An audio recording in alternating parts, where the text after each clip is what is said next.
पाकिस्तान कीमियाई हथियारों की रोकथाम की आलमी तंजीम के एग्जीक्यूटिव कौंसिल का रुकन मुंतखब हो गया है। पाकिस्तान 2026 से 2028 की मुद्दत के लिए दोबारा रुकन मुंतखब किया गया है। तंजीम ने बड़े पैमाने पर तबाही फैलाने वाले कीमियाई हथियारों की पूरी क्लास का खात्मा किया है। पाकिस्तान ने कन्वेंशन के मकासद की तकमील में हमेशा तामीरी किरदार अदा किया। आपको अपडेट करें, पाकिस्तान CBI हथियारों की रोकथाम की आलमी तंजीम के एग्जीक्यूटिव कौंसिल का रुकन मुंतखब।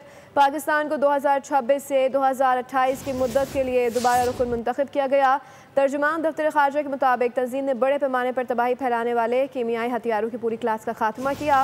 पाकिस्तान ने कन्वेंशन के मकासद की तकमील में हमेशा तामीरी किरदार अदा किया। अपने नाज़रीन को अपडेट कर रहे हैं, पाकिस्तान की कीमियाई हथियारों की रोकथाम की आलमी तंजीम की एग्जीक्यूटिव कौंसिल का रुकन मुंतखब। पाकिस्तान को 2026 से 2028 की मुद्दत के लिए दोबारा रुकन मुंतखब किया गया। तर्जुमान दफ्तर खारजा के मुताबिक तंजीम ने बड़े पैमाने पर तबाही फैलाने वाले कीमियाई हथियारों की पूरी क्लास का खात्मा किया।